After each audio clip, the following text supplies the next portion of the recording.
Welcome. This is the day after talking Oregon sports, and this time Oregon football. I am the War Duck, and let's go ahead and get into this. We had a giant game this weekend, and this was kind of one of those, I don't know, you could say play payback games, but so everybody been talking about how physical Utah was, and even some of the game day people were picking Utah at home because they were just going to be more physical than Oregon. And Oregon came out and showed that that just wasn't true, that Oregon's for real. And they put a walloping on Utah. But before we get into that, I want to talk a little bit. We'll go national, Pac-12. We'll get back to the Oregon game. But with that, let's just get right into this national part. All right, so here's the national standing. Georgia did what they had to do. Michigan, I think, was idle. Ohio State did what they had to do late. Florida State dominated. Washington, again, escapes just barely.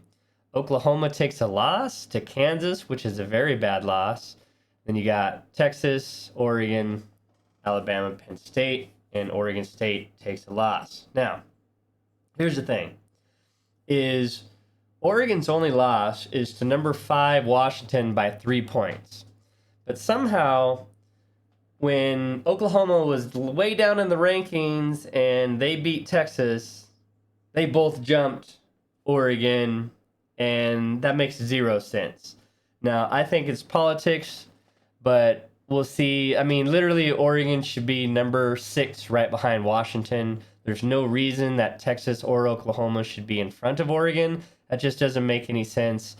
When Oklahoma beat Texas, they should have moved up, but they shouldn't in no way have jumped Oregon. Oregon's loss to Washington by 3 points at Washington is better than both Oklahoma and Texas's losses. But with that said, we'll have to see what happens. I think this week the playoff rankings come out, and that'll supersede all of this other stuff anyway. So let's take a look at this a little bit. All right, so here is the Pac-12. Over the weekend, you had Oregon dominate number 13 Utah. Washington, again, had to escape. They played Stanford at Stanford, and Stanford had a chance to win that game. And they were only down by, I think, 1 or 2 points. They were down by 2 points.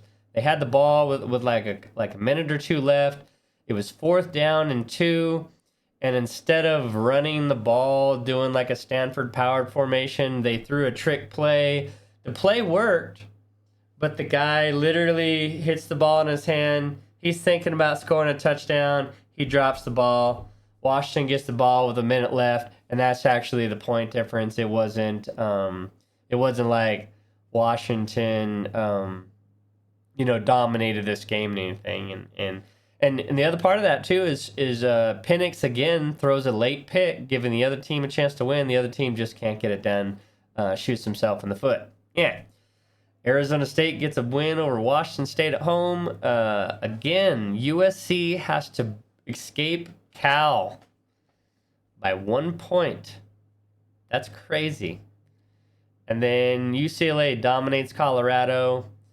And Arizona somehow nips Oregon State in the foot. So in the second quarter, Oregon State has the ball. They're, I think, on the 16-yard line. And all they have to do is kick a field goal. They go into the half with a 3-point lead. Instead, Jonathan Smith decides that he's going to get a touchdown. I guess he thinks he's Oregon or something. I don't really get that part, but they failed the pass and they go in tied. The difference in the game is 3 points. That would have made all the difference but Arizona State, stymied an Oregon State offense that's been humming along pretty good. So I don't know. I think Oregon State may I think Oregon may trip up. Oregon, jeez. Let me get started. I think Arizona may trip up another team or two, and they are on the verge of bowl eligibility. I think one more win, and they're bowl eligible. All right, so let's get back. Let's talk about the Pac-12 standings here. We got Washington on top 5-0. Escapes the last two times. They have not looked focused after beating Oregon. I'm not sure what's going on there, but they still have a rough road ahead. And I don't. If they keep playing like they're playing, there's no way that they keep getting lucky over the next 4 games. I think they may end up taking a loss. In fact, let's just go ahead and take a look at what their schedule is coming up. So they go at USC, and that could be a very interesting one. Caleb Williams has found a way to win, and Penix has found ways to almost lose. So if it's really going to be a tale of who shows up for Washington. If Washington shows up like they did against Oregon, I think Washington wins these next 4 games, but I don't see Washington going undefeated at all. This game, so they're gonna go down, and if they beat USC, they go to Utah, which is not gonna be happy, and they're gonna be looking to bounce back and make a statement game. That's gonna be a huge one. And then you go to Oregon State, and Oregon State's gonna be really pissed. And now Oregon State's gonna be looking just to ruin other people's seasons, so they makes them very, very dangerous. And then then, as always, you have the Apple Cup. Washington State is struggling, but they're still a very dangerous team. And if Penix doesn't show back up and start playing like Penix has been playing early in the season, Washington's in trouble these late 4 games. All right, let's go back. So you got the USC Trojans. They're 5-1. They also play a rough schedule because they go to or they play Washington next, and that could go either way. And then they go to Oregon. And then they got UCLA. UCLA's defense has been stymieing people, so that's also another tough one there. They could possibly so I don't know. So you have these. So Oregon beat Utah. That eliminated Utah. Arizona Wildcats and UCLA are all eliminated. But all these teams down here are just looking to knock these teams off and to get back in the picture. You have Oregon State that just eliminated themselves.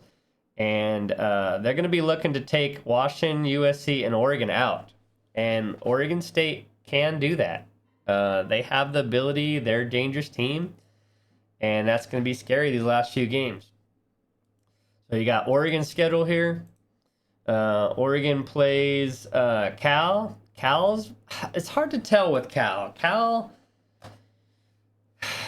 I don't know. Like, they seem to be able to score, but they've scored a bunch on teams that have no defense.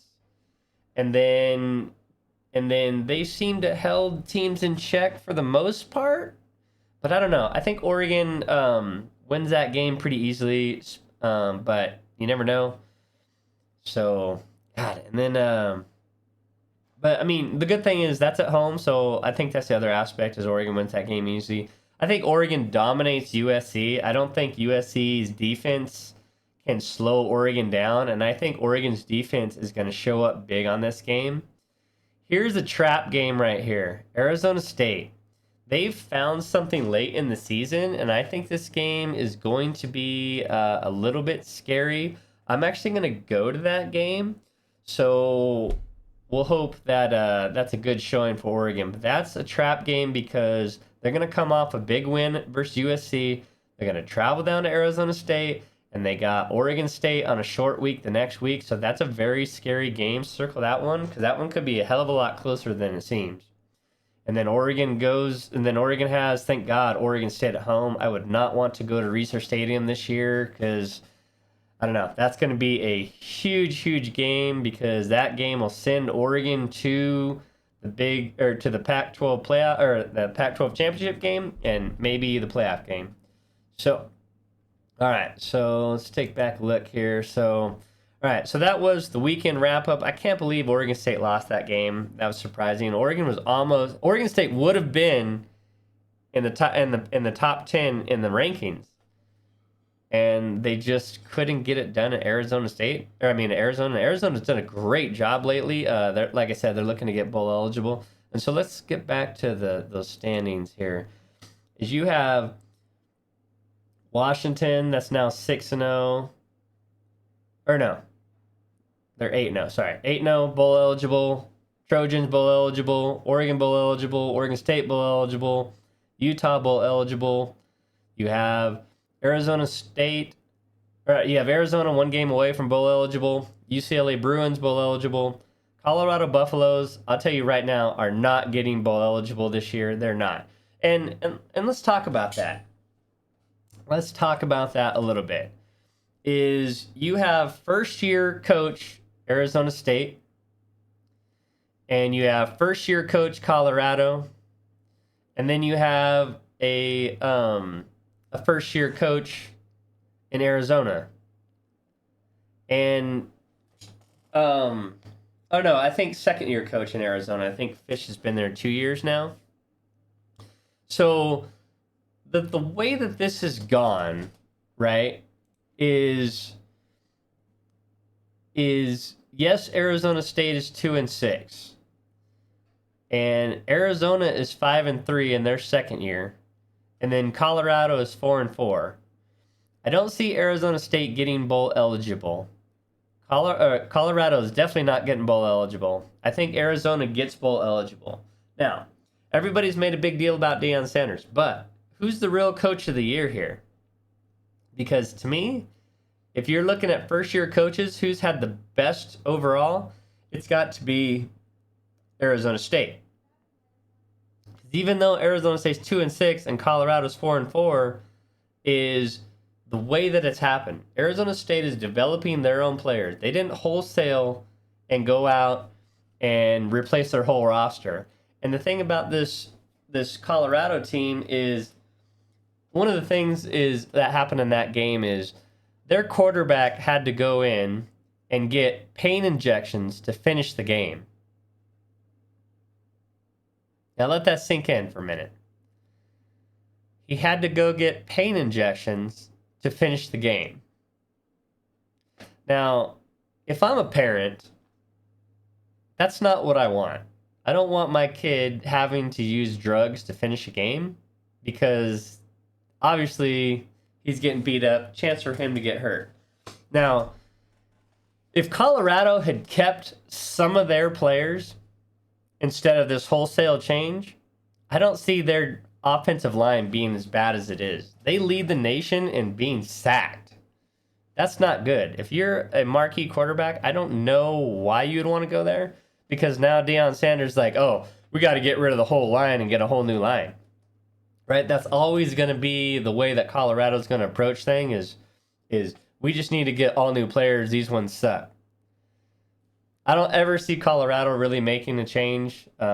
And I see Utah next year winning the Big 12. I don't see any other way around that. I see Arizona State making big strides next year, and Arizona also. So I see the Big 12 finish for Pac-12 schools next year. Utah, Arizona, Arizona State, Colorado, in that order, but we'll see. All right, let's get to this Oregon game here. What we got here? So, all right. So, looking at some of these stats here. You got, man, this was just a complete domination. And if you want to look at this, look at it this way. How many third downs did Oregon have? 10, and they were 50%. Utah had 15 third downs and 3 fourth downs, and they were 1-3. 99 rushing yards. Oregon held them under 100 yards. Passing yards, 142. Yards per game, 240. Got 2 sacks for 14 yards. Utah threw 2 interceptions, punted 5 times, and penalty yards. Oregon again had 8 penalties. There was a rash of false starts, and that was just, I don't know. It was like, it was all in the, like, I think it was all in the same series. There was 3 of them right in a row, and it was kind of just disturbing. Oregon has their second turnover of the year on the Bucky Irving fumble, but that was okay. And I think it only cost 3 points. It wasn't that big a deal. But so Oregon starts the game. The very first play is a delay of game. I mean, that's kind of inexcusable, but what is what it is. And then right after that, Oregon just rolls right down the field and scores. And it was just a I don't know how else to say it, just a complete demolishing of a team. So it just wasn't, it wasn't really a game, to be honest. It just wasn't. Bo Nix, 24 of 31, over 70% passing completion ratio. Bucky Irving had 14 carries for 83 yards. Jordan James had 5 carries for 38. Bo Nix had 4 carries for 8 yards. Troy Franklin had 8 carries for 99 yards, but he did score a touchdown this time. I think last game was his first game without a touchdown reception. Tez Johnson had 6 carries for 51 yards. Bucky Irving, reception. Bucky Irving had 4 for 36 yards.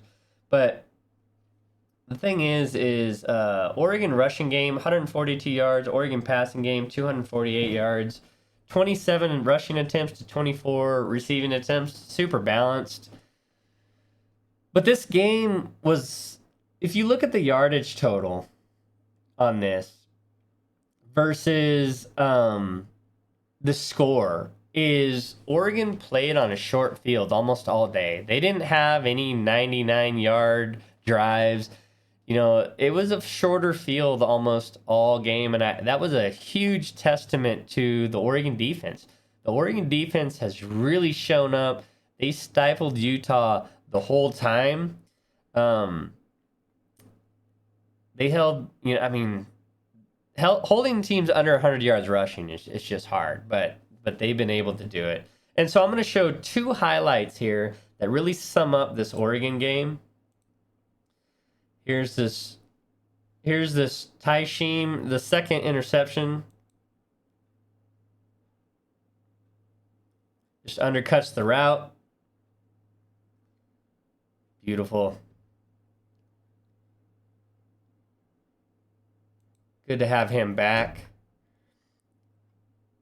And then we'll go to this other one.